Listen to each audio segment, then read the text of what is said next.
I'm Jeff Cook, And I'm TJ Wilson. and this is Around the Circle. I'm walking slowly, I'm taking my time. All I like at talking is starting to rhyme. I'm letting go of lonely, letting go of strife.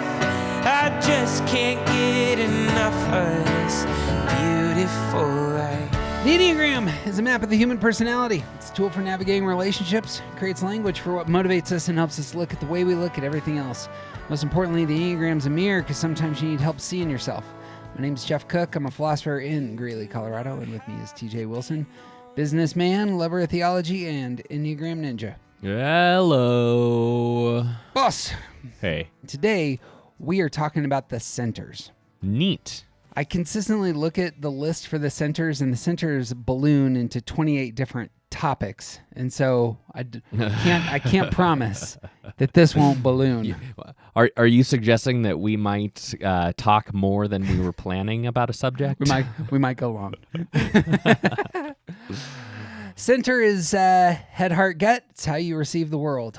But if you were to look at the list, how you receive the world also establishes an orientation to time. If you're a heart type, you are receiving the world with a past filter. If you're a body type, you're receiving the world with a present filter. If you're a head type, you're receiving it with a future filter.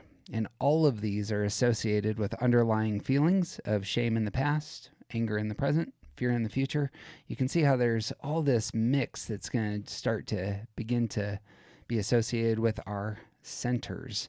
And it sure would be nice if somebody else understood anger the way we understood anger. Right? For reals. Or shame the way that we experience shame. Yeah. Or for you fearful folks, or for you fearful folks, would somebody understand the fear here? I just want to acknowledge that it took a minute for Jeff to get that sentence out, and I hope it gives everyone an understanding of why he talks about how much he hates alliteration. Some Elmer Fudd going on there. Yeah, Or Porky Pig. It's a thing. It sure would be nice if I had some friends who understood the things I go through. Mm-hmm.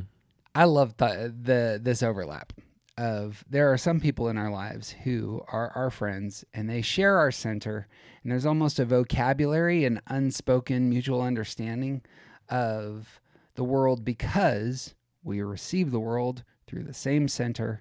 And even if they're a different type, preferably actually if they're a different type, there can be communication about the world that we both experience in very similar ways.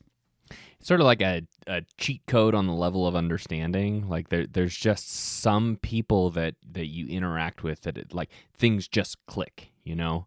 And with this, like it may not be that you're going to be best of friends, but there's a level of understanding of how you see the world, of how they see the world, like what you experience when you walk into a room together that you don't have to explain in the same way that, like, say, I have to explain my sense of the room to my sixth wife because she and I don't speak that same language. She's looking for the exits. I'm wondering what's my place here. Exactly right. So To again hit C.S. Lewis to talk about the relationships we have, C.S. Lewis says at one point, you know, he's standing with someone in front of a waterfall, and one person to his left says, "This is pretty," and the person next to him says, "This is majestic," and gave it some language. And he felt not only like the person who is describing the waterfall as majestic understood it, but that they saw the same world. And there's something really powerful about seeing the same world. Secondarily, there's something really valuable about experiencing the same world. And so if it's the case that one struggles with fear, having other people who see the same world, struggle with the same fears, it can be a connecting place. Or if they want to advance the ball in their particular field in a certain way, being able to say we are building similar things that we both really appreciate can be this is a place of real connection. And so Lewis elsewhere, when he's talking about friendship, he's like, in order to have a friendship, you can't focus on finding a friend. If you want friends, you need to get really interested in certain books or certain sports or certain activities, and when you get really into them, you will find other people who get really into those things. And those places of the hobby or the sport, these become almost like communion. It's like, here's the thing that has energy. It's a magnet to draw me and other people together. So it can be as grand as we're bringing food to impoverished people. It can be, I'm really into doily knitting and I need to find some folks who just love knitting them some doilies. And either of these things have power to draw us together with others. And so it seems to me, with our centers. Yeah. I think all of that's great and true, and I want to add a little caveat. Please. Because to help illustrate the point, because the thing that connects heart types together is relationships. So there's anyone who knows a 2 really well knows that a 2 can become best friends with the checkout person at the grocery store, and they're best friends for 3 minutes, and then that moment has passed. So there's a relational connection because of the heart center, and the thing that they are doing together is connecting. And the rest of us do not have that same kind of filter for the world. Lo and behold, we'll probably see this with all 3 centers as we pursue them. Who is it that you're connecting to? Who shares your same center, and why? I bet you there's some real interesting things worth talking about here. Yeah. Well, you and I come to the table with some expertise because you and I are pals, and lo and behold, we share the same center.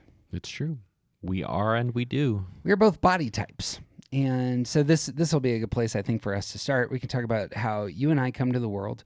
We share different Enneagram types, and yet we have the same center.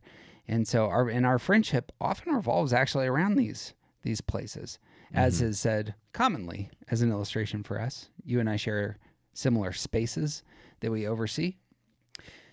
You and I, in some sense, have goals and delights that come out of the spaces that we oversee. We both want to feel comfortable in those spaces. There's lots of things we're saying in terms of, here's something we share. We come to the same world. We have similar experiences of that world. And a lot of our goals, desires, motives, are really going to be informed by our type when we come together. And I think this is all especially true in thinking about the teams that we've worked with over the years, both sort of overseers and people underneath us. There's an understanding between you and I that other people don't see, that other people don't have, that they don't have the same kind of window into our world, into what's important to us. And so it's often the case that we have to sort of transcribe for each other to help communicate to the outside world something that you and I understand together intuitively. Right. How would this work? I have a preferred aesthetic for our building. I have a preferred thing that I really want to make. It generally has to do with light. It generally has to do with chairs that have a certain quality. The things you see, I want to be artistic. I really love high vaulted ceilings, and I really love trees and outdoor spaces. These are all part of the things I'm really interested in. TJ's aesthetic and what he wants for his coffee shop, which sits in the building that we share, is very different. And how would you describe your aesthetic? It's more bohemian in nature. Bohemian's a great word. I like things that look and feel used, but not necessarily broken. Feel worn from use, and like in the same way that your favorite pair of jeans feels good because they've over the years that you've worn them, they fit to your body. I want a shop that feels like that. I want spaces that feel like home. One of the places of conversation we had a long time ago was about the espresso machine. Uh-huh. I would prefer to purchase the 2023 mid-range, maybe even high-range Toyota version of the espresso machine. Sure. TJ has a 1982 Porsche. Yeah. And it's not my coffee shop. I can just say, hey, why don't we do this? And this is exactly, this would be one of many things we could name where the items that fill the space, that give us physical comfort, intuitive comfort, matter in terms of our preferences on these fronts. Now, I say that in order to set it aside that once we had that conversation, when other people have brought up, I was trying not to interrupt you, but I did. Look, I got Jeff a Barbie shirt. Because there's nothing in your house that's big enough for you to wear that's pink. Now there is. can't believe we're dressing up. It is now the case that when other folks bring up, hey, why don't we have a new fancier espresso machine? Now I'm defensive for your position on these things for the most part. Mm-hmm. This is how TJ and I have had this conversation. We have come to conclusions about how the spaces and tools work. And now I'm defensive of TJ's space. I assume that that's similar in nature to how you would articulate things in terms of my spaces. But the understanding that our spaces have value and matter to one another is something we don't need to communicate and really haven't had to communicate. But it is something that comes out in our posture toward the world, towards other people, and towards the businesses that we're running. Yeah. This space is important. The way the building feels when you walk in the door is important to us. We may not agree on what it's supposed to feel like, but the way that it feels is important. And when either of us communicates something about that, we understand it and understand why. Yeah. Yeah. And I suppose it's the case. A lot of work needs to be done in those spaces. You and I aren't doing a ton of like, quote unquote, like relational work. We're not doing a ton of theoretical work. We are doing a lot of, like, when we work, that ends up being kind of some core stuff for us and places of real attention. Right. Which I suppose can be good, and it can be the places that just need to get named as this will require energy. Mm-hmm. Lo and behold, when we get to head types and heart types, I bet you it'll be similar for those types as well. Right. And the energy is just spent in a different way. So you walk into a room and you're a body type. This will be maybe new information for head and heart types.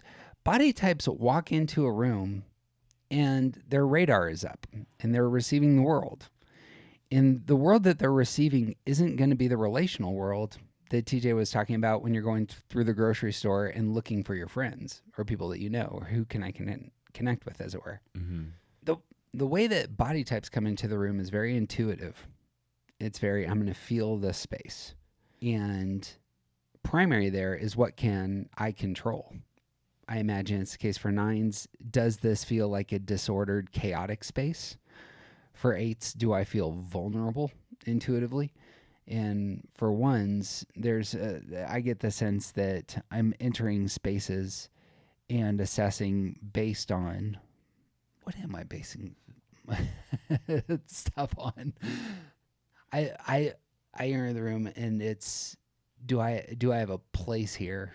Is there anything that I get to contribute? Is this made for me? Are some of the things I think going on? Do I feel comfortable? Mm-hmm.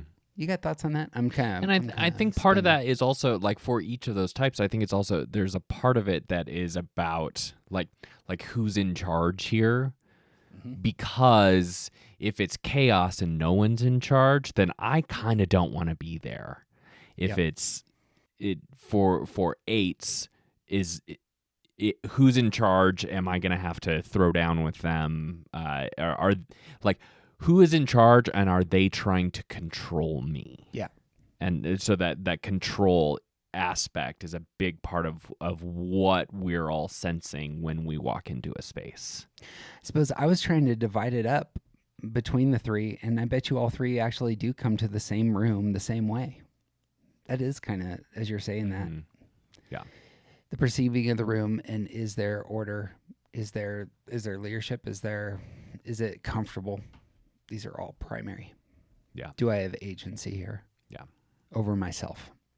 We've used the illustration of walking into the room in the past because it's something Riso and Hudson use when they come to the topic of stance, that assertive types are going to say, I'm the thing that's important here. Everything that's really interesting is going to somehow connect to me. Withdrawn types can often be of that posture where I'm not sure I belong here. I'm going to stay to the side. Mm-hmm. And reactive types are, who can I serve? How do I earn my place in the space? Right. But all of that is sort of on top of the way the centers enter the room. Like we all enter the room with a certain lens, but we engage the room with a different lens, potentially. So the stance is about how we engage the room. The center is about how we enter, how we perceive the room. Perfect.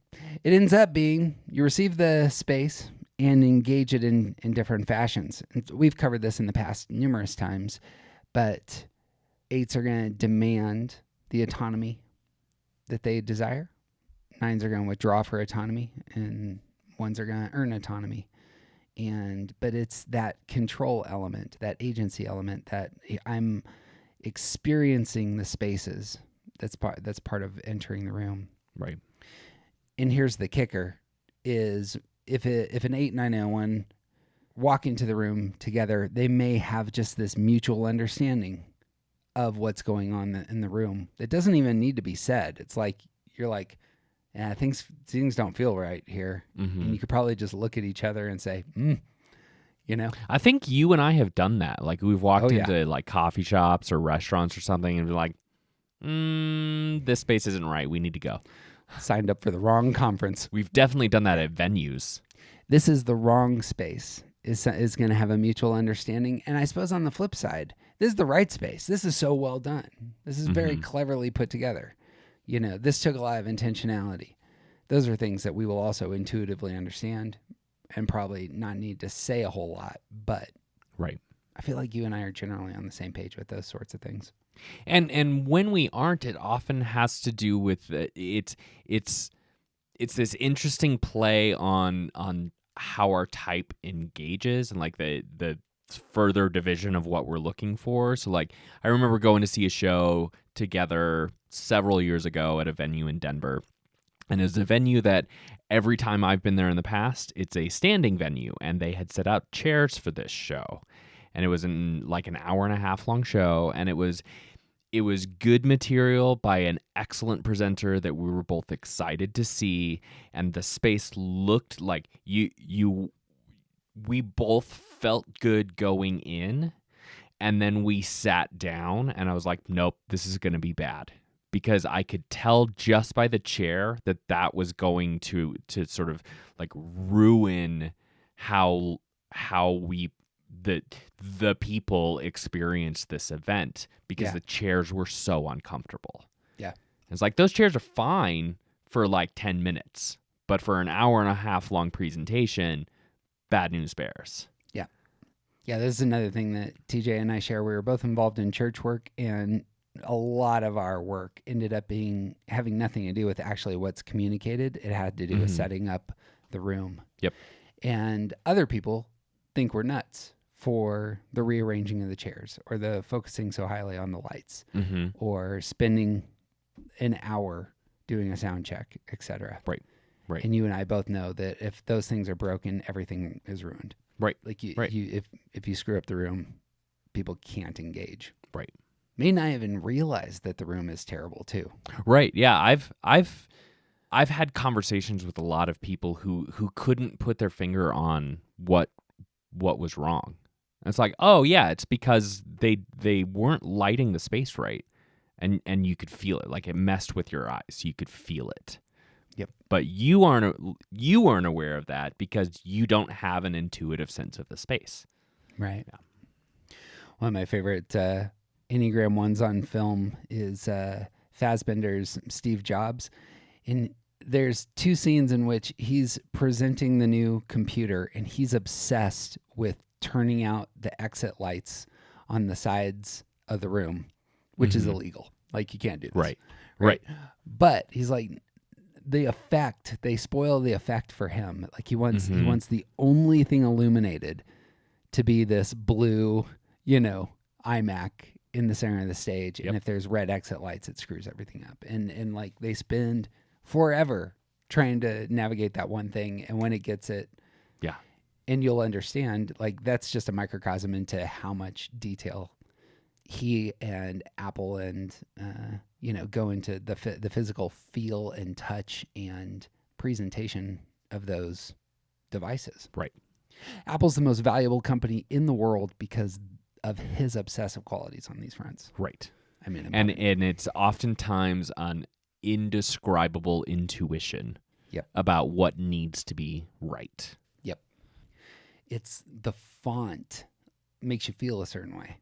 Yeah. It goes nuts on font, or how the precursor to Windows, what would you call that? I mean, it's just the MS-DOS. Yeah. Ends up being, it's your feeling of connecting with a computer.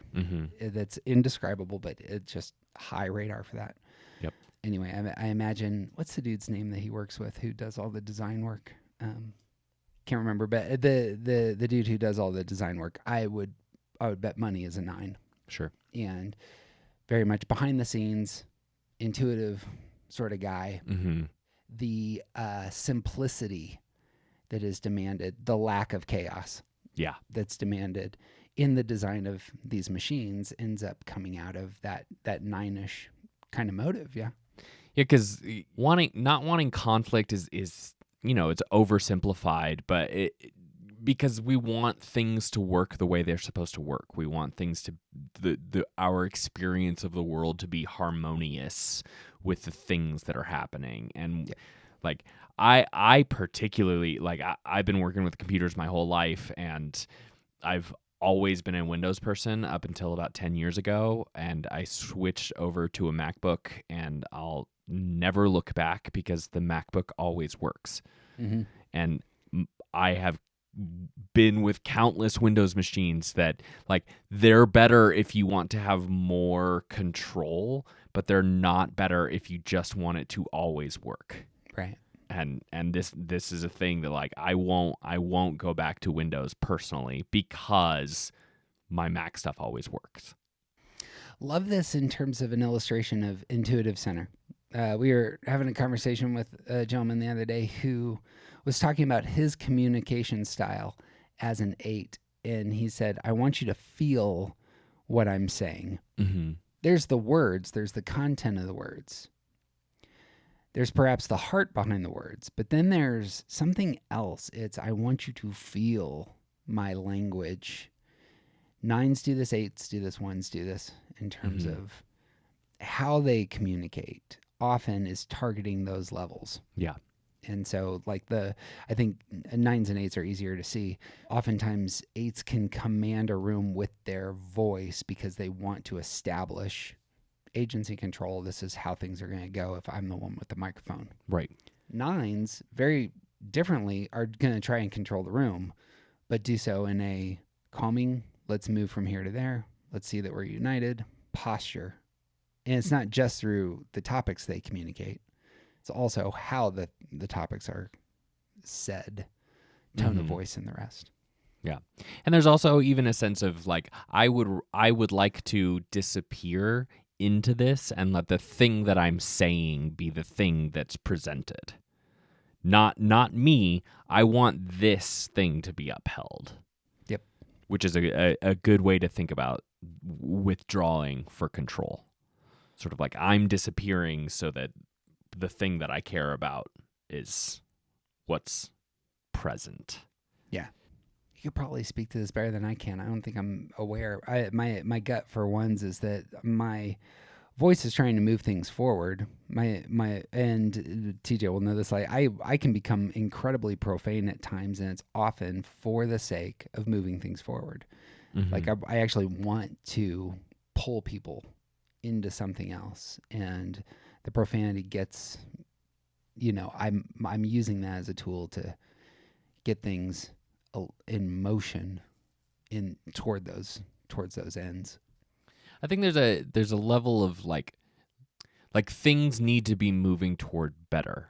And so communication style has a lot to do with like the control aspect is we are moving in this direction, and if you are coming with me, then we need to go in this direction, and if you are not coming with me, then you need to get out, because you're messing up the rest of us who are trying to move. And like that's not part of the communication, but I feel like that's part of the sense of like I am going to clearly lay out my position and point toward where we're going, because I want everyone to come with me, because this is the way that we need to move.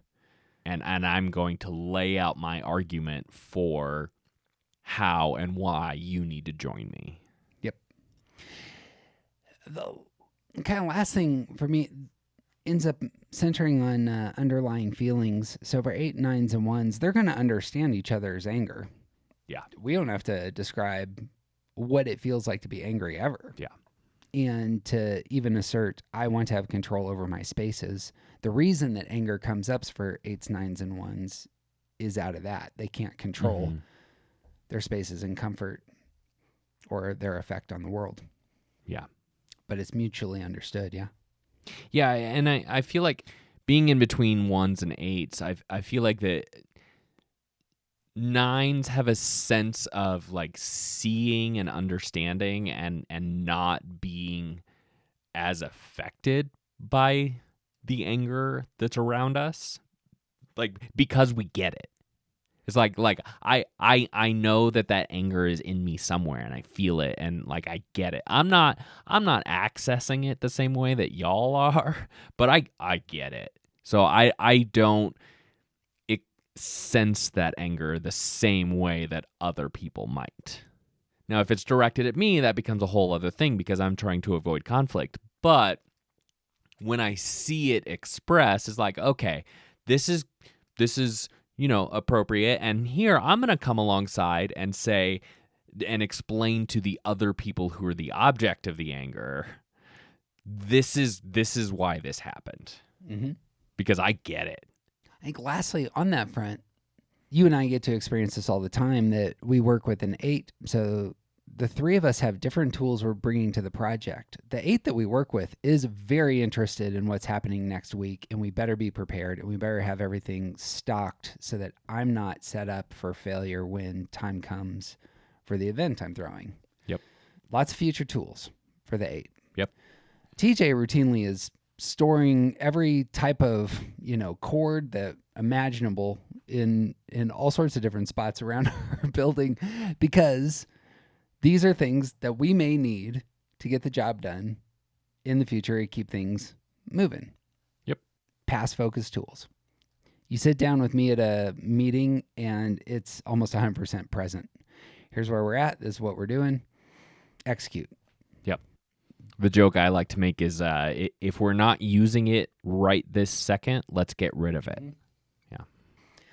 If we're not using it right this second, in my mind, it's trash. It's trash. There's no purpose. Which we have joked about frequently as being a place of occasional conflict between the two of us. But it's about our stance.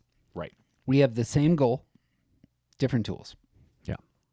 But we all also understand that like these discussions, these arguments, these and especially in contrast to how other people see the space, it's so much easier for us to be a united front against other people, because we all understand how important our space is. Yep. And when we are together arguing about the space, we bring our own individual stance to it about like how we see the space and what its purpose is and what should be where and all of that stuff. But when we are in discussion with others, it's like there is that intuitive understanding, like we know how important this space is. Right. And we know why we're having these kinds of discussions. Well, that's us on the body, and obviously when we talk about 8s, 9s, and 1s, TJ and I are speaking as that type. Moving to 2s, 3s, and 4s, we get to move to analysis, and this is what we see. The thing about heart types, as was said earlier, is you are bringing in the world through your relational center. It's a past focused. How have my relationships gone in the past? The shared target for 2s, 3s, and 4s is attention, and the underlying feeling is shame. Like there are places where my relationships didn't go the way that I wanted them to, and there were things that I contributed to them not functioning well, and that relational anxiety is part of the way that 2s, 3s, 4s bring in the world, and they see a similar world because of that. Like that filter being relational is just plain something different from the body center, from the energy, from the intuitive nature of 8s, 9s, and 1s. So like when 2s, 3s, and 4s are entering into a space, they aren't thinking about the space. They're thinking about the people that are in it. 8s, 9s, and like we talked a lot about how Jeff and I and our partner Adam are thinking about the way the space accommodates people. And 2s, 3s, and 4s are not thinking about the way the space accommodates people. They're thinking about the people in the space. Yep. Yeah, who's there? Yeah.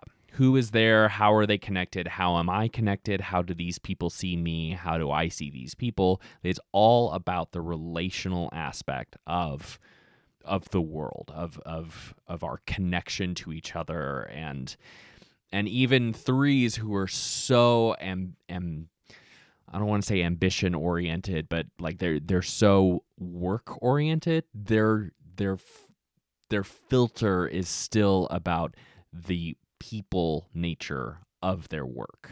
Yeah. 3s are often going to drive the appreciation of everyone verbally. We need to appreciate Joe who did this, and Al who did this, and this person needs a trophy. Yep. Don't you see the common successes that we're all experiencing together relationally? Right. None of that has to do with the paint color or how the lighting is or if there were bad sound choices. Well, sometimes it does, but it's more about how people experience. And for 3s, it's if the paint is bad, then people will think that I'm bad at my job, or people will look down on me. People need to see me as successful, so I'm going to choose these things. But it's still about the people. That's it. Joe, you did a great job on the lighting design. It's a relational claim. It's not an intuitive spatial claim. Right. Joe, you did a bad job, and it's not because the sort of the feeling of the thing was bad, or that the work was bad. It's because people thought I looked bad. Yeah, that's it. And that's important. Yeah, if the bathroom wasn't clean, that's a spatial thing, but it still reflects badly on the 3. Right. I don't know how that works for the 2 and the 4. You got thoughts? I mean, it's similar. It's still about the relational nature. For 2s, I think it'll be more that like people think I'm bad at cleaning bathrooms, and therefore I'm useless. For the 4, 4s don't really want people to see their bathrooms because that's their bathroom time. The thing with the 2, 3, and 4 who walk into the room is that if they're not in charge, it's almost like we're setting it up for they're already in charge. But when they're not in charge, it's who loves me here. It's who cares about me. It's who's going to connect with me. Yeah. And or who am I going to be friends with when I walk out of this room? Yeah. Or if you go in as a pair, it might be the case that you are analyzing the relationships of other people and the dynamic at play. Mm-hmm. And doesn't Joe understand how off-putting his jokes are? And the 2 and the 4 don't even need to say anything about it. They look at each other and they both understand. They get it. Joe's an idiot. Mm-hmm. Yeah. It's a social intelligence. Yeah, exactly. Way of being in the world. Yeah. Haven't brought up pop culture, but I find my movie choices very different from my wife's movie choices. She's really into TV shows that emphasize not only relationships, but complexity in relationships and even subtlety, nuance, and, depth in relationships. So Community, The Office, The Bear. So shows of these sorts that really are gonna really kind of dig in a little bit to social dynamics and how those unfold and play. And these are Yeah. kind of like on a loop as she's doing work. She's watching these things, Mm-hmm. and they bring her comfort and Yeah. joy. And, you know, these are, those are the things she wants to fill her heart and mind with. Even when she's not around other people, she's still around these other people, Right, through pop right. culture. I watch none of those shows Correct. except for The Bear. The Bear was amazing. Yeah. I watch the same cowboy movies over and again, The Godfather over and again, sometimes Star Wars or superhero movies over and again. A lot of times it's how are we going to rescue the planet kind of moves. Or how are we going to come together and defeat this great evil? Yeah, how are we improving things is exactly what I'm attracted to. Showcases a strength as Mhm. well. Or what does it mean to be a good person? What does it mean to be a good man for myself? These are attractive movies for me. Yeah. A lot of times it's the individual alone. So like I just watched First Blood the other day. I'm just like, this is a gorgeous movie. It's just Stallone by himself, Sure. and no relationships going on there. Can you survive in the wilderness while you're being hunted? Yeah.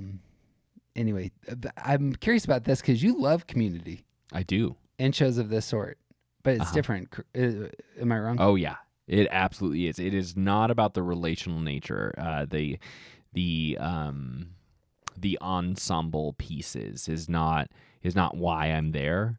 I'm attracted to really well put together, like holistically good artworks. Mhm. If the actors are really talented but the script is crap, it's problematic. If it's wildly popular but it's not written well, that doesn't matter to me. I cannot stand reality television. I don't I have a really hard time with the type of serialized storytelling that leaves a cliffhanger after every episode, at the end of every episode. It's like the writing is designed to get you to come back. They're Right. not doing it to do good writing. They're doing it to get you to come back.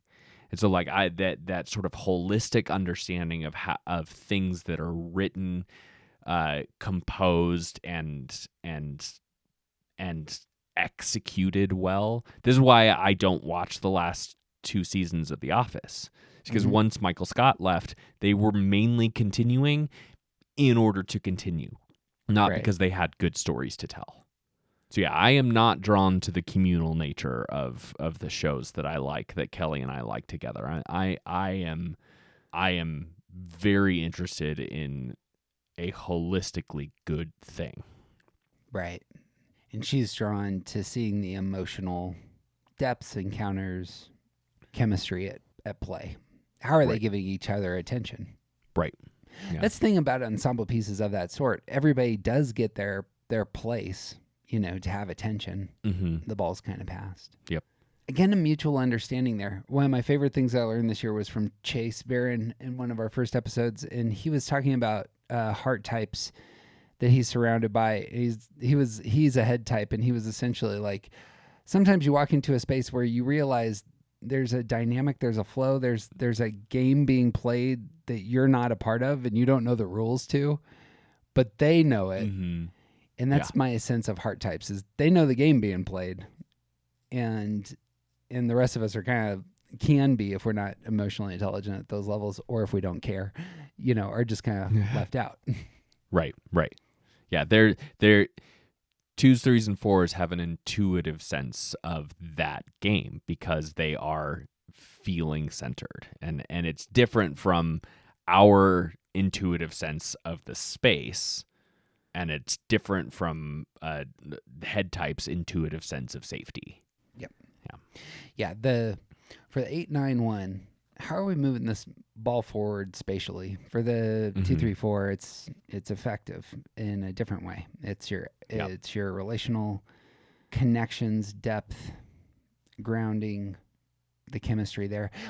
Hollywood is all about this, and you see it in their award ceremonies where Joe wins the award, gets up, and let me tell you the 28 people who were amazing in my life who helped me to get to here. And it's all Right. about the relationships and the connection, you know? Yep.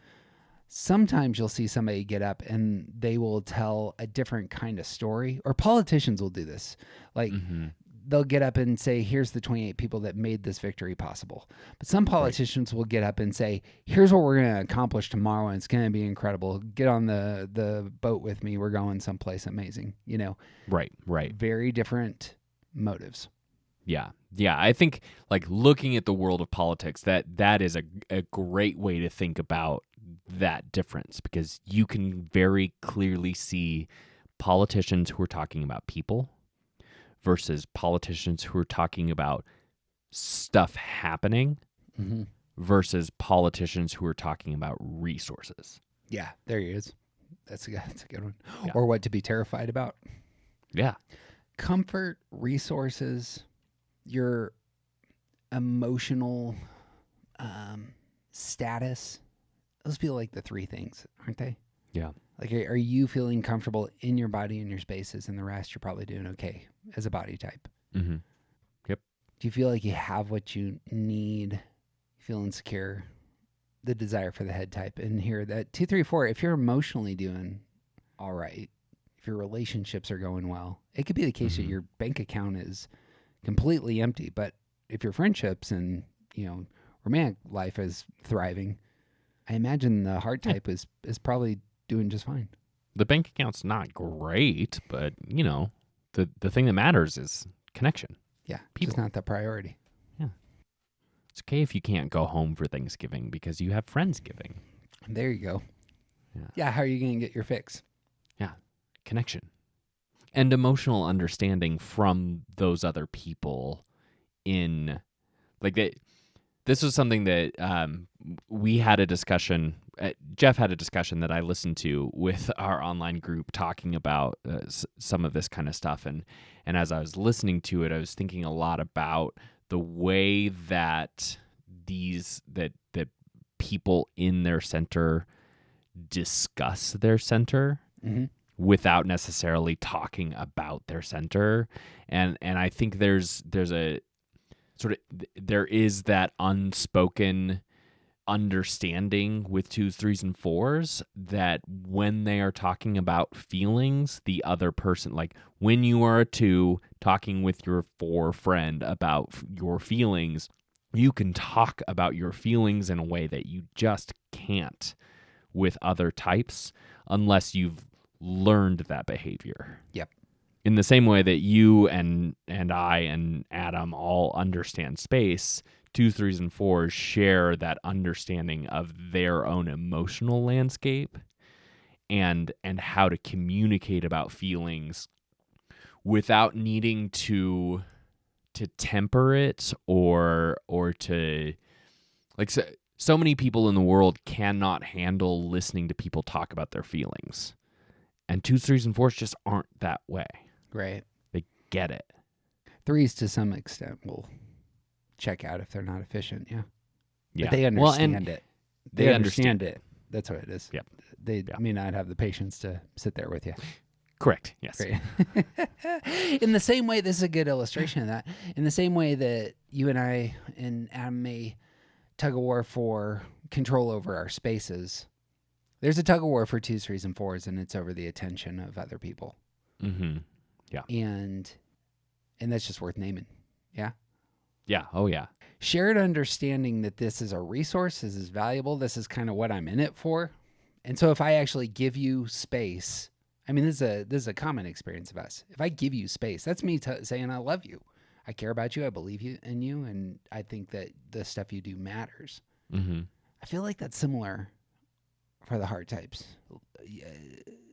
2s, 3s, and 4s, I think, will gift attention to others. Mm-hmm. And when they do, they can feel it, Yeah. But did you notice what Sally did is a real gift? And in in a way that emphasizes the connection, not the act. Yeah. Sally clearly thinks I'm important and loves me, Yeah. which is why she did X. Sometimes that can feel like a zero-sum game. There's only so much space for the body types to control. There's only so much attention from the room. Mm-hmm. So, like, I'm aware of times where my wife wanted to did some very hard work for a school she was working for, and they needed to give out 3 awards that morning. She didn't get one. Zero-sum game. There's only space to give the 3 awards, and she It wasn't didn't go on to the her. list. Somebody else got it, which means that she didn't. So there's a competitiveness that comes at times with these things that we target. Yeah. Worth naming. And I also, in that same vein, I also think that like I think this is true for everyone, but and we're going to talk about it a little bit more in a little while, but that idea that it's not just a zero-sum game, but like that person is taking up the space that I should be occupying. Mm-hmm. Like the role that I want to fill or whatnot, like that.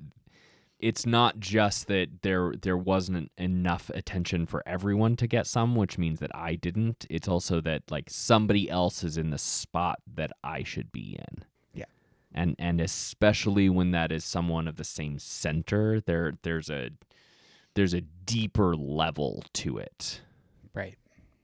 Yeah. Comparison is going to be a big part of the filter for heart types. Yep, absolutely. Lastly, just circle back, underlying feeling is shame, or if you feel uncomfortable with that, like a relational anxiety that's based in past experience. Mm-hmm. Something that these types avoid, don't want to experience that moving forward. And so, again, in order to not feel shame, 3s are going to employ future tools. I'm going to win next Wednesday so that I never feel the shame that I have in the past. Mm-hmm. 2s are going to earn others' love in the present moment so that they don't feel that shame. 4s going to employ those past tools to ensure that they don't feel the shame. Real similar again to what we did with 8s, 9s, and 1s in terms of how their stance, how their tools are being employed to alleviate, to diminish their underlying feeling. But you got thoughts on that? The thoughts that I have right away don't really have anything to do with the orientation to time or like the trying to avoid the shame. I think my thoughts are more about the fact that 2s, 3s, and 4s understand shame in a way that the rest of us don't. And the fact that they're all like, it is shameful to have shame. And so there's an understanding about it, but there's because they're all trying to sort of like get away from the shame that they experience to avoid future shame, to make sure that thing that is sort of ruling their life isn't dominant, even though it kind of is. They all, like 2s, 3s, and 4s get it, and I think once they figure out that they can talk about it, they can communicate about it in ways that the rest of us can't really see. This is like part of why the term shame is almost controversial. Like, is it shame or relational anxiety or something else that someone else said that it was? And it's because there's an avoidance of shame that we can't put into words because 2s, 3s, and 4s are avoiding their shame in a way that like we just can't understand it, but they can talk. When they get over that hump, they can talk about it in ways and communicate it, especially with each other, with this level of understanding about what shame is and how like really we are trying to get rid of it. We're trying to outpace it almost. Yeah. Similar dynamic as you're talking, I'm thinking about how the 8s are employing future tools to not get angry. Threes are employing the future tools to not feel the shame. The dynamic between 8s and 9s and the dynamic between 3s and 4s, I feel like is real similar here. Sure. In that the 9 and the 4 are going to be using past tools Yeah. to alleviate the anger, to alleviate the shame. And those can be, again, that's a yin yang pairing, as we've called it, an assertive type and a withdrawn type. But the tools here, in terms of coming here with 3s and 4s, coming to relationships and how you come to relationships, how you're engaging it. The 3 being assertive, being demanding, being aggressive, and the 4 not going into their emotional core, reminding everyone of what has happened in the past, and establishing what their sense of self and the beauties there through the past reflection. Very, very different from how 3s. And even sort of ruminating on the emotional space that they have existed. Yeah. And that is that not about addressing that relational anxiety? Yeah, of course. Like that's trying to figure out what happened and how I feel about what happened and how others feel about what happened and why we feel the way that we do and how it affects us and where we stand with things and like what could I have done differently and all of that. Like the ruminating on the past is something that a lot of 3s and 4s, if you have problems communicating with each other, this is why. Because 4s love to ruminate and 3s have shit to do. This is not efficient. Yeah. This is a big fat anchor. We need to move next Wednesday. And there's a lot of value in ruminating sometimes. And there's a lot of value in saying, you know what, let's move forward sometimes. And because it is entirely relational, like it's all about emotions and relations and connection. It's almost like oil and water in the same way that like 3s and 5s don't have the same kind of complications. 3s and 9s don't have the same complications. 4s and 8s and 7s don't have the same kinds of complications because 3s and 4s are communicating about the same thing, and they're trying to basically go in different directions with it. Same target, different directions. Yeah. Bang. That's very well played. 9. Here's how all the angles work, y'all. Way of coming to this. I appreciated that. I don't often get a chance to note your superpowers. We're going through this, but that was on full display. Head types. Head types, again, receiving the world through the same center. They're receiving it with a future filter, and the future is tinged with fear. It's uncertain, the future, and so any number of things might happen. And if you receive the world through what might happen, there's going to be that underlying feeling of fear there. In good news, 5, 6s, and 7s, you're all experiencing that similar world. And so there is a shared target that emerges. 5, 6s, and 7s all want security. And when communicating with each other, again, as we've said, there's going to be that mutual understanding. The way that we solve this security problem is we think hard about the things, get some good answers, get our heads wrapped around it first. Can't overthink. Overthinking is not negative. Overthinking is how we make sure we avoid all future calamity, yeah? Right. Overthinking is about safety. That's the win, overthinking. Right. It would be nice if you had some friends who will overthink with you and you can go in the corner and overthink together, yeah? Yeah. So my partner is a 6 and her brother is a 5. Oh, there you go. True. Yeah. And one of the really interesting dynamics about their relationship, especially in relation to their aggressive parents, 7 and 8, is that they have conversations, good and productive and useful conversations about their feelings, but they don't communicate that it's not the feelings that are the subject of those conversations. It's the thoughts about their feelings. They are able to think and have communication about lots of different subjects together, but they're not connecting with their feelings. Mm-hmm. They're theorizing, they're thinking, they're intellectualizing, they're talking about the data, they're talking about plans of what to do and like these different things.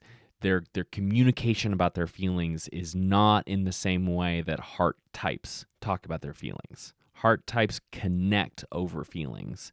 Head types connect over ideas. And so the 5s, 6s, and 7s all share this, that like they have ideas, they have plans, they have like security concerns, resource concerns, and like having. It may not be the case that they're particularly comfortable with how they say things out loud, but a lot of that has to do with the fact that their thoughts are the dominant filter. Yep. And so 5s, 6s, and 7s together can have real connection, intuitive connection with each other over the intellectual understanding of the world. Yep. I'm a ready, fire, aim kind of person. Mm-hmm. In my relationship with head types, they rightly and perhaps commonly might say, "Didn't you think about X, Y, and Z?" Right. To which I say, "No, I didn't. I was I was doing the thing." Yeah. I was just getting it done. The getting it done.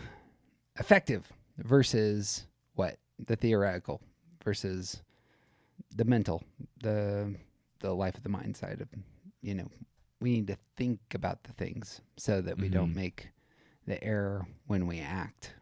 Yep. There is data, and that data serves a purpose. Let's use the data before we make decisions. I know I've probably said this before, but I made a mistake in purchasing a piece of real estate, and the gentleman that I was communicating with at the city, who I assume might fit this mold of being a head type, said to me, as I was expressing the problem I had, he says, "Why didn't you do your due diligence?" Which was just cutting. It was just cutting. Right. And that was like, but that comes naturally to his mind of, here's the 82 things that need to take place prior to action. Right. Whereas as an intuitive person, I generally jump into things in order to swim in them, get my sense of self and how do I feel in this space, and then begin to move from there, as opposed to assessing at a distance. Right. And the data needs to be practical.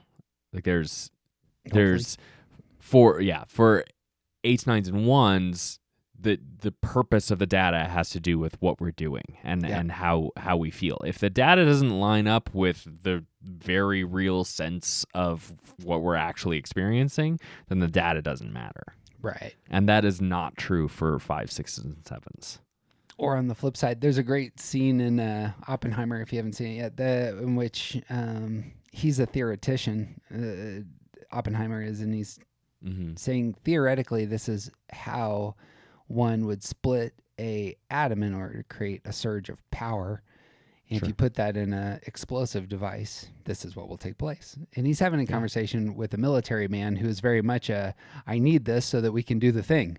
And the theoretician says, so there is a small chance that when we ignite this, when we set this bomb off, we will ignite the atmosphere of the Earth. Yep.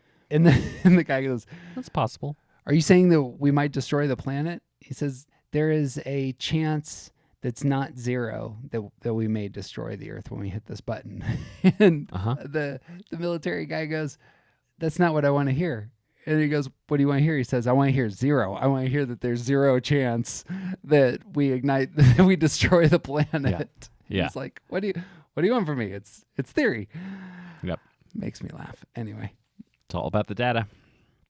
Well, and resources. I think resources is such a big part of this as well. It's not just about the information. It's about all of the resources. 5, 6s, and 7s have very different understandings about what are resources. Intellectual and sort of like protected resources for 5s, safety and the sort of like I'm not in danger anymore kinds of resources for 6s, opportunity and freedom granting resources for 7s. But it's all still about the resources. And so because the hair splitting here has to do with intellectual concepts, these types don't necessarily have the same kind of intuitive communication about their resources, but they're still all in that space where they're thinking about the future, they're making plans for things that might go wrong, or how to get out, or how to protect themselves. When these types are walking into a room, they're considering the resources available to them. Yeah. That was a jump I wanted to make. That's where the going into a room is for the head types. So what are the resources here? Yep. And perhaps where are the threats that I need to think through? Mm-hmm. Potential threats. What are the threats? What am I safe here is what is going to happen in this space, and how am I going to be expected to respond? And not necessarily in a relational way, in a am I safe kind of way. Right. Yeah. Note again, when you pair that with stance, the 7 will be assertive, will be aggressive about the resources. Yep. Make sure they're not stuck. Make sure that there's opportunities. And so you walk into the room and immediately, is it not the case? The 7s are looking for, how do I get out of here if this sucks? Right. You know, and not necessarily looking for the exit, because like obviously you walk in a room and you have a sense of where the exits are, but where am I going to sit that's going to provide me the greatest opportunity if I decide that I want to leave? Yeah. Or get up and stand somewhere else, or I don't like the person I'm sitting next to. Like what's my play here about where I'm going to be to make sure I have the opportunity to explore all of the possibilities should they come up? Yeah. And I suppose spinning it positive, who's fun here? Like, I don't want to sit next to that guy, or table 8. I want to go over here where there's pina coladas and some umbrellas in the drinks. Yep. Great. 6s, different. Yeah. Gonna earn the security that they desire, and 6s can move into a room, and it's not just do I feel safe, but it's how do I earn the favor of the tribe what is expected of me. Yeah. In and this do I room. do it? Yeah. And there you go. Yeah. It's too well, are those come out of the same place, wouldn't they? But I do like that. You walk in, especially as a stranger, as a 6. What is expected of me? Yeah. If that's your room, the mindset might be more what's mine to do? What's my job? Yeah. Yeah. I see those as the same thing. What is expected of me? Yeah. Coming out of that same move. Notice how the 7, again, future oriented. Like I need to think through which table I'm going to sit at for the opportunities involved. Whereas the 6, what's expected of me is very present minded. I'm going to assess myself and my situation. Yeah. And I think like we'll get into this with 5s as well, but also like what responsibilities are going to be placed on me based on my choices.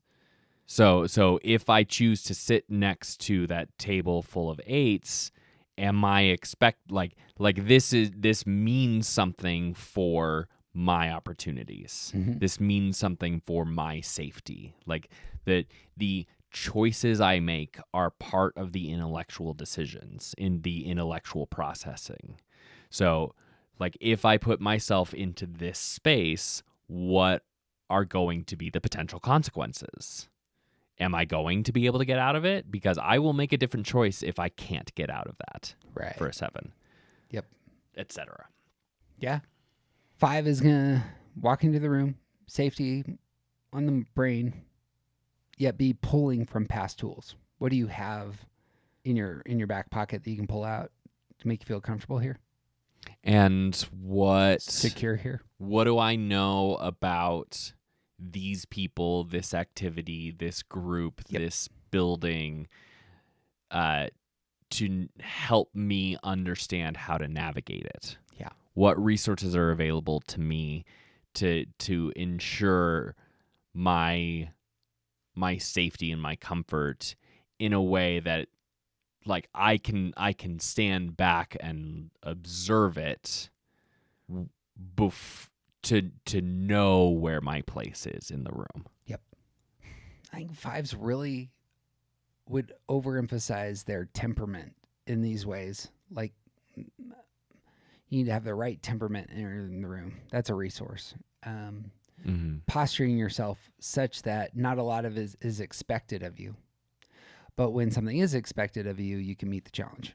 And full awareness that something will be expected of you beforehand, and who's going to be expecting it, Yeah, and there you go. exactly what they're expecting, and how long it will take. And that fives want to have full understanding of something before they jump into it. Right. They don't want to just dip their toe in the water to see how cold it is. They also want to know, how long has that water been there, and how many people are going to be watching me get into the water, and am I expected to dive or jump or step? Are there steps over there?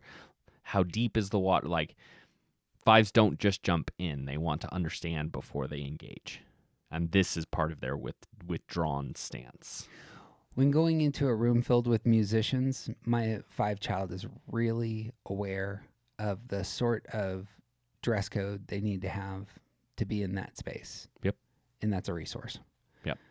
Spends time finding this, spends resources actually on the suit that matches the moment.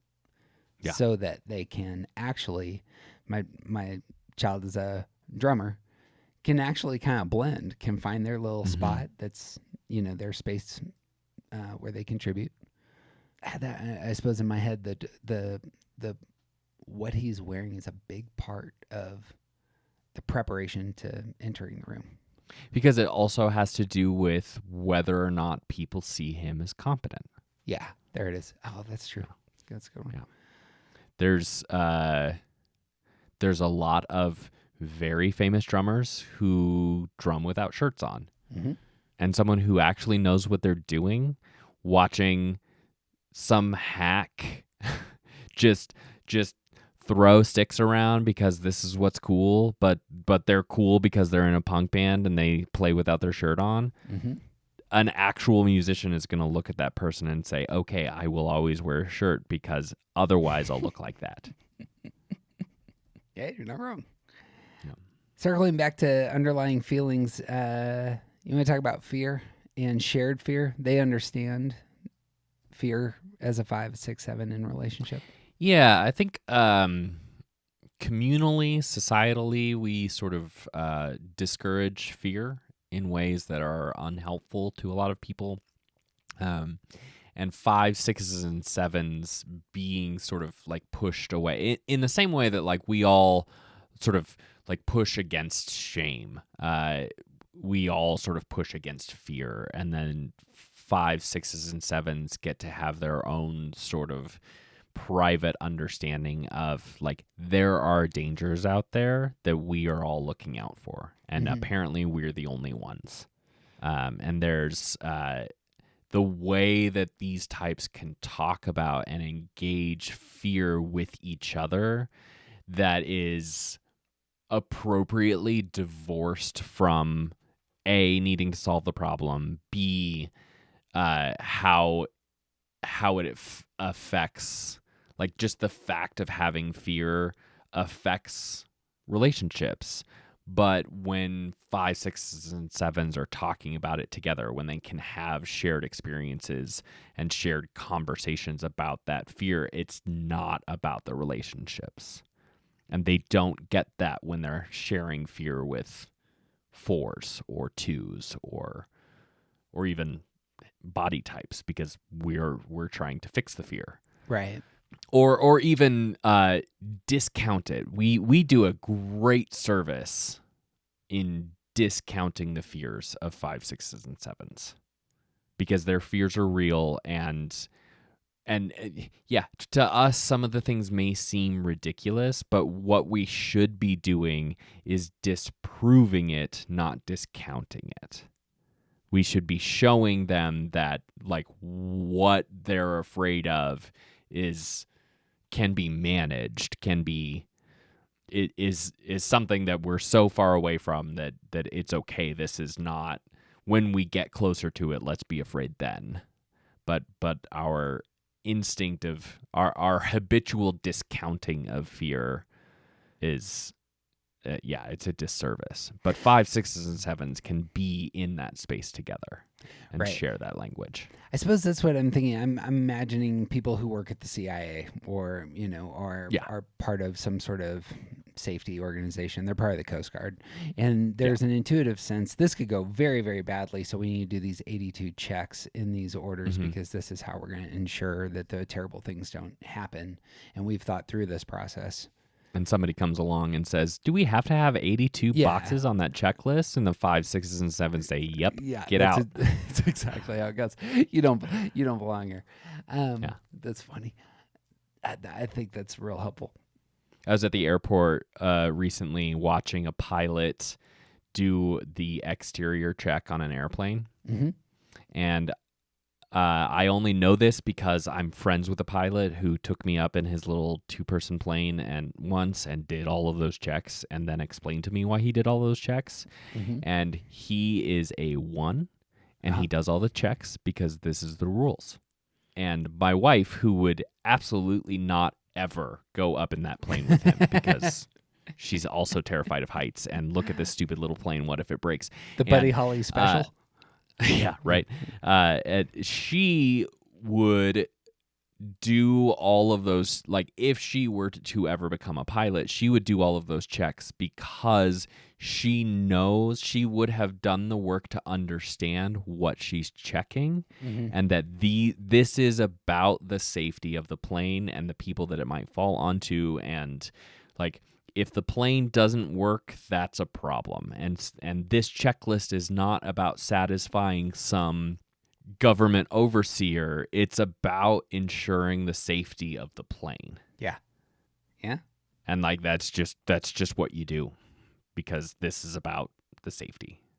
And if she were flying with a 5 and they were going through the safety checklist, they both would have the same motive. Yeah. For the most part for doing and that. they wouldn't have to explain their motive. Yeah, and they wouldn't have to explain it. Yep. It's again, mutual understanding can be Yeah. so valuable on the friendship side to have somebody that gets you. Mm-hmm. Supposed to wrap that up. Last word on the head types. I think 7s will sometimes feel a little sort of outside of some of this because they don't talk about fear in the same way that 5s and 6s do. Mm-hmm. But their fears are sort of rolled into all of the things that I might not get to do. And I wanted to specifically bring up something that was mentioned in that discussion with our online group, because the wonderful Margarita talked about how the heart's message that is very, very similar with 5s and 7s about how your needs aren't a problem. Your needs will be taken care of. These are so similar, and it doesn't resonate with her. And what she was saying without actually saying the words is that the message she needs to hear is that you will be taken care of by others.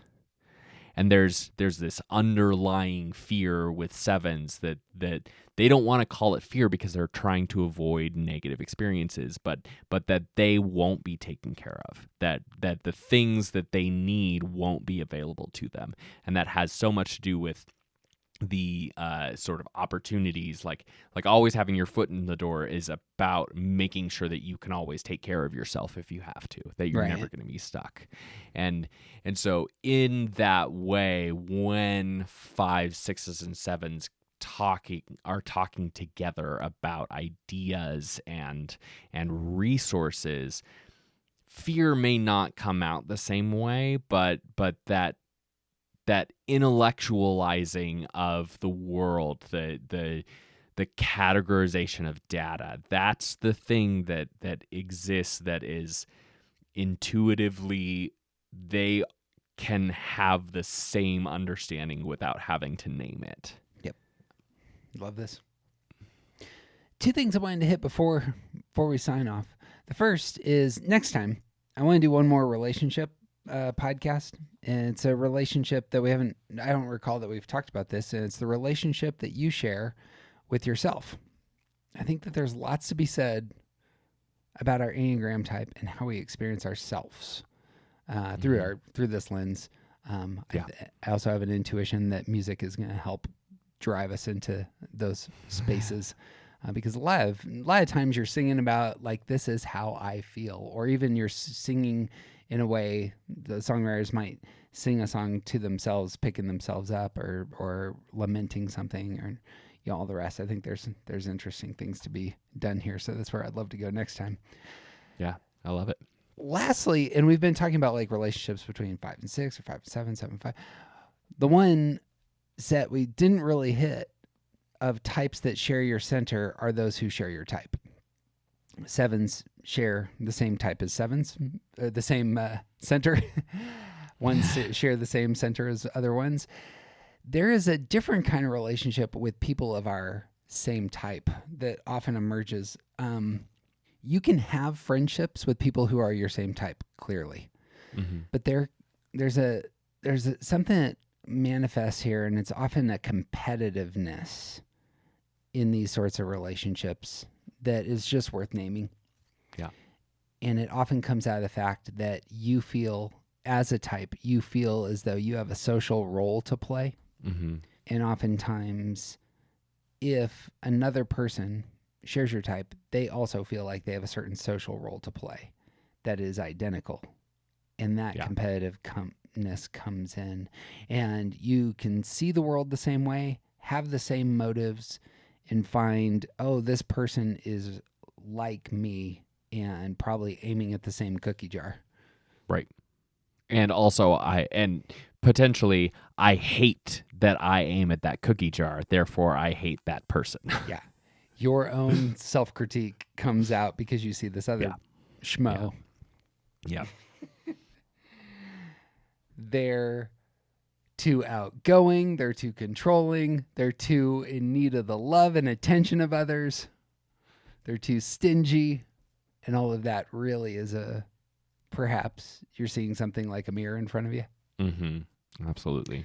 Something worth naming here, as I'm thinking through this, is that your affect really is part of this. So especially for like 1s, 4s, and 7s, we connect to the world by pulling people into the adventure, or pulling people into the meaningful experience, or pulling people into making the world better. And so if some other guy is pulling people into their adventure, when I had an adventure all in my head for everybody, then we're competing over the social role. Right. We're both trying to occupy the same space. Yep. Yeah. And that can happen like in larger groups, especially. You have 20 people and you kind of have a radar for, oh yeah, Joe is here and Joe is my type. Yep. And if we're not really on the same page, that can be a problem. Yeah. I suppose on the flip side, sometimes when you're processing things that are going difficult in your world, sometimes the best person to have in your life is somebody who shares your type. And they can say, you know what, I totally get that. Yeah. And they probably do. Or that happened to me 6 months ago, and here's how I dealt with it. Yep. Or, here's the good things I did. Here's the bad things I did. Lots of ones that I listen to from a distance, generally people who are older than me. So this book writer, I suspect, is a 1. Get a lot out of their material. If I ever met this person, I don't know that we would be pals. Sure. I would probably tell them how meaningful their stuff is. And Mhm. but we wouldn't connect at a heart level. It would be a very different kind of connection. Right. Mutual admiration. And understanding. It's shared language. It's likewise the case, I think, just to bring politics back in, I think in America, we tend to like similar kinds of leaders. And so if you get 2 threes who are running for the presidency, Mhm. this creates a really interesting dynamic, because Sure. that demanding of attention is going to have a real interesting quality to it because it's coming from both sides. Right. And they're almost gonna make the same arguments. Mm-hmm. Like the way that they're presenting themselves is going to be very similar. Mm-hmm. Or I could imagine like a woman who has 2 love interests and they share the same type. Again, it'd be something similar, and like the competitiveness all of a sudden arises in a very similar Sure. way. Yeah. Anyway, I think that's what I got. So, you got anything else here? No, I don't think I have anything to add. I like this topic. We're gonna hit your relationship with yourself next time. I suppose as I look at the list of things I really want to talk about, that I'm really excited to share. I haven't shared any of this with TJ yet. I'm really excited to get your feedback, thoughts, and I think this is a fun place to go. It's got some energy to it. So. Yeah. And of course, Well, good. I'm excited to hear. anytime we bring in music, I mean, it's gonna It be a always party. goes well. It goes Every time. It does. The one time that we did it. If you haven't heard our deep dive into love songs, you gotta go back. It's in February, one of those years. In the Sure. Yeah. Valentine's Day past. My understanding of time is broken. So. Yeah, after 2020, that everybody's clock got screwed up. Yep. Well, friend, it would mean the world to us if you shared this episode with somebody you love, preferably somebody who's a friend who's your same center. Perhaps this could be one of those places of communication. And have you thought about this? This is actually how the dynamic in our relationship goes. Well, we're sharing. We are continuing to meet once a month on the Zoom. As TJ mentioned, you can connect with us by going to aroundthecircle.org, hit the button that says events, and you can sign up for our future events that we are going to have planned.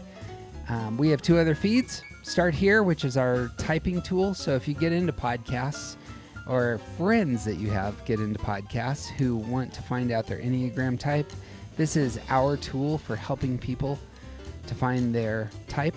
Brother, it is up over 500% this month. We had a surge. We had a Ooh. massive surge. Somebody started sharing this sucker. So I looked at it today. We literally had like 1,000 downloads last week, and I was like, "What?" So Awesome.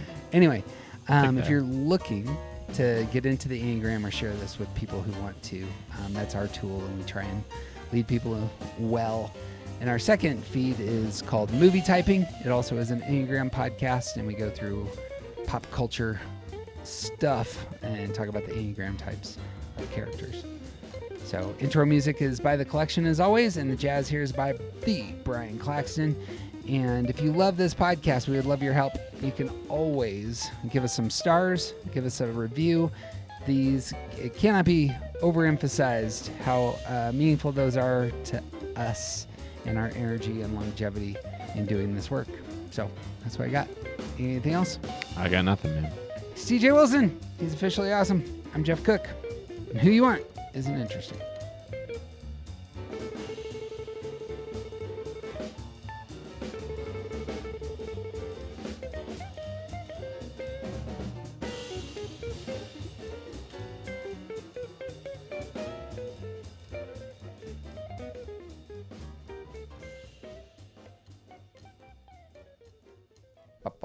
Bum.